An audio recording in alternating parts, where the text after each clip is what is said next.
I've got a Battletech video going up tomorrow when the game launches. That is my mother and I playing the new Battletech game, and we were both pretty big fans.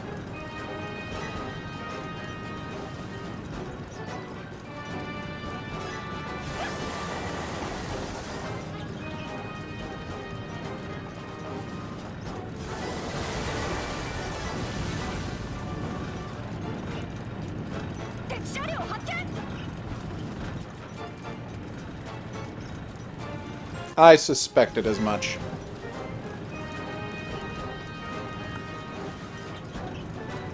So, Escondido. I'm gonna have to remember that.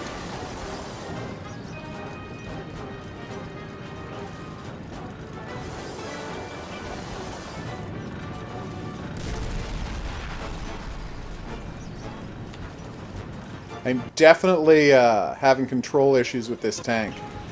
I'm finding it does not turn as smoothly as a lot of the other tanks I've encountered.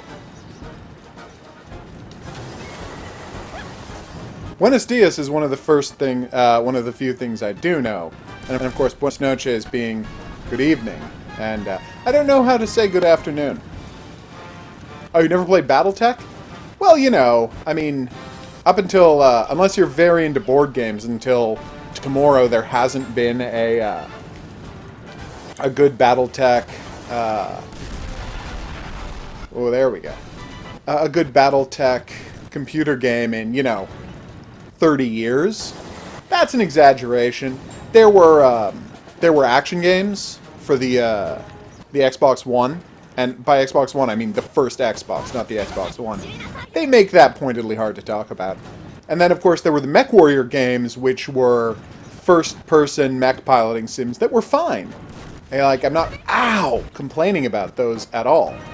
But, that being said, what Battletech fans want is a turn-based strategy game that's just like the tabletop game, and that's what we're finally getting.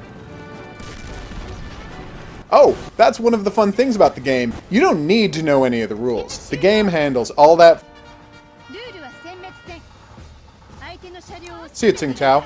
I haven't played Hearts of Iron. I'm going to assume it's that's that campaign level strategy game set in, I'm going to say, World War II. Although with a title like that, it could be just as easily World War I. I might own one of the Hearts of Iron games, but I have not played the Hearts of Iron games. When you buy a lot of bundles to get a specific strategy game, sometimes you end up with strategy games that you weren't planning on playing. Yeah. What's nice is if you have a character with really... So the duckheads keep them from being able to put the tanks on your radar and auto-lock on them. But if you have really high recon abilities, that gets wiped out, and it doesn't matter that they have ducks on their head. You just auto-lock onto them anyway. And so, of course, Elisa, with the best reconnaissance, using the balloons, it's incredible. Is this my favorite battlefield? Kind of is. I really like this one. I like the wilderness one, like the craggy place where you have the mouse fight. I really enjoy that one as well. But of all of the fights, this is like one of my top 2 favorite fights. I don't know if I can ever put anything over the Ori fight, because that's where I invented tankrobatics. As usual, it just comes down to me and Nikonya. I'm hiding behind her friend's tank. You might say that's cold to do, but here we go. Okay, that was embarrassing. I thought that tank was going to stop existing much sooner than it did. Sorry, Nikonya. You fired too late. Now you're done.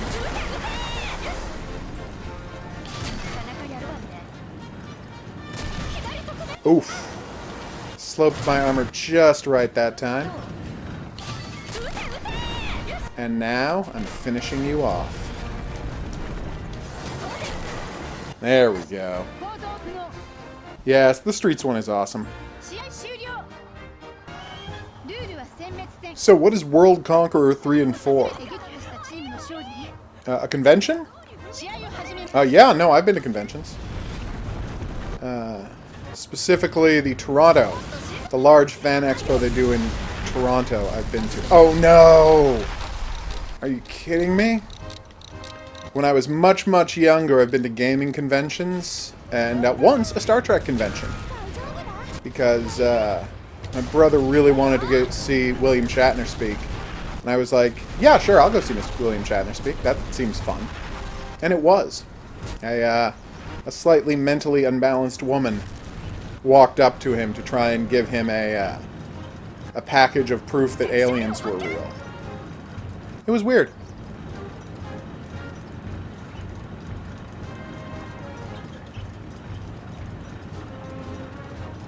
Okay. Here we go.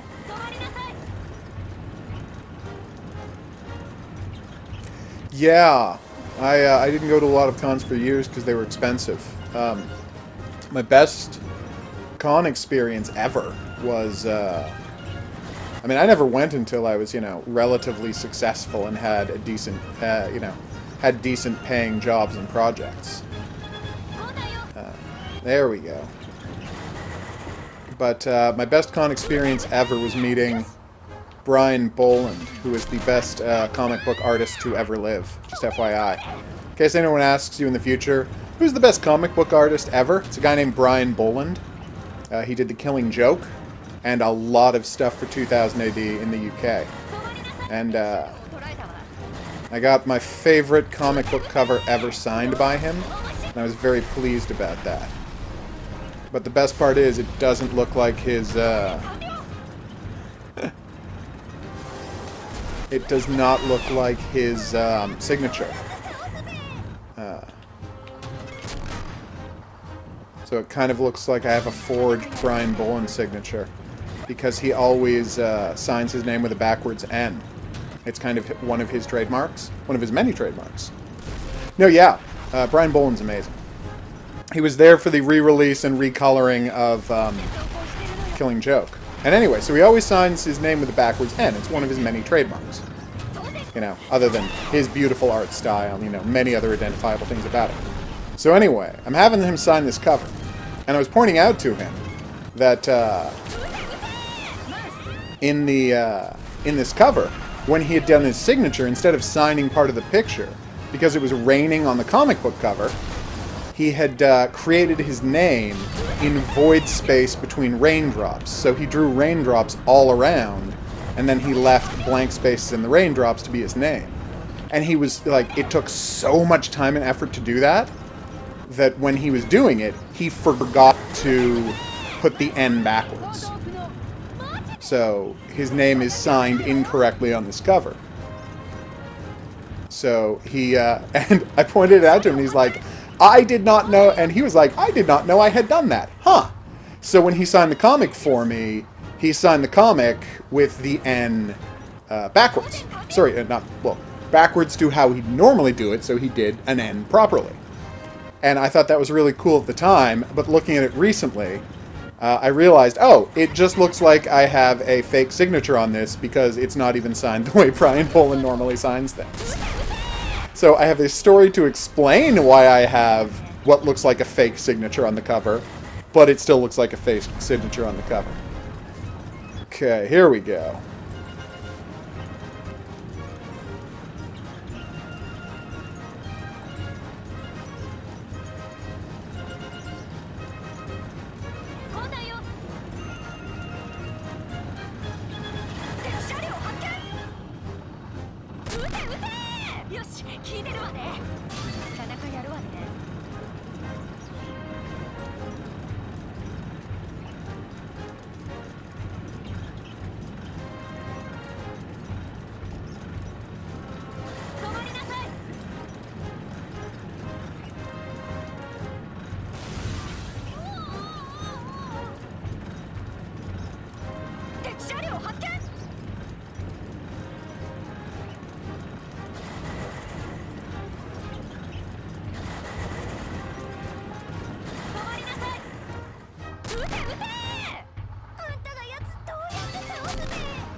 That's right. Are you wondering, does the Sherman have a roll cage allowing for combat rolls? And the answer seems to be, yeah, it absolutely does. Uh-oh. Oh, good. I'm under the barrel. Whew. Under the barrel. Way better than being under the gun. Yeah.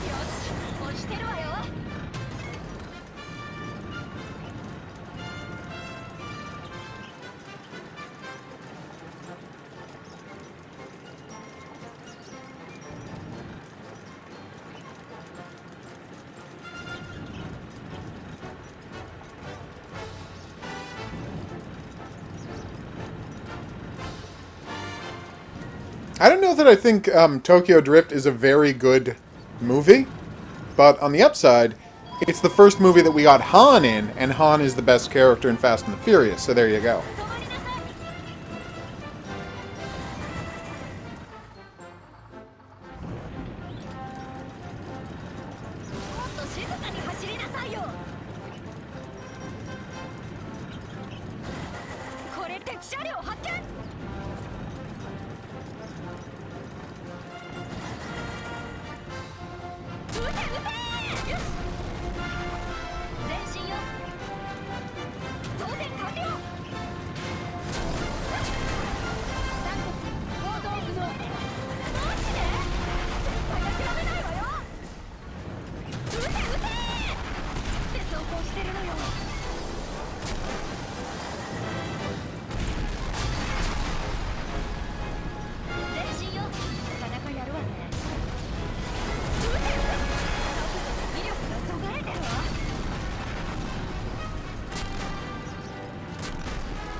Okay.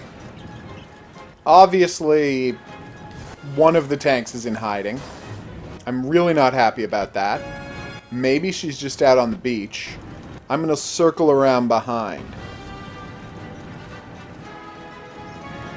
And there's no reason not to love the Girls in Panzer anime. It's wonderful in every way. there's not a... Wait! Aha! She did drive all the way down to the parking lot. I knew it, Team Duck. Alright, I'm doing this the old-fashioned way. Sneaking up. Ow! Are you kidding me? That was very embarrassing.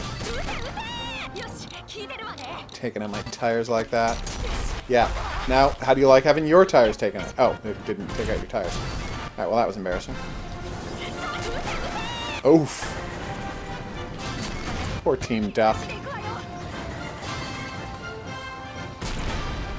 There we go. Mallard, yes. But yeah, it's the best anime. It's funny, it's thrilling, it's action-packed. This, I gotta say, this Sherman is taking quite a pounding. It's not doing well for itself.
My personal favorite is games about World War II fighter planes. You know, games about dog fighting, games about dive bombing, strafing runs, blowing up rail bridges, you know, that kind of thing. Whether that's arcadey or whether that's realistic, I'll love any game about World War II fighter planes. You know, the kind of game where you'll take off from a carrier and they'll be like, quick! Destroy that Japanese super bomber before it wipes out Midway Island, and then you do that. Or, quick, attack that island outpost before they manage to turn on their Tesla death ray cannon that they've been building here in the South Pacific. Or, quick, knock those Zeppelins out of the sky before they deploy, those armored Zeppelins out of the sky before they deploy their fighter squadrons. And at this point, I'm not so much talking about realistic World War II flight simulators, or even arcade World War II's flight simulators. I'm just talking about Crimson Skies, which, if you don't know about Crimson Skies, go look into Crimson Skies. It's amazing. I have played Birds of Steel. I own Birds of Steel, and I played every bit of Birds of Steel.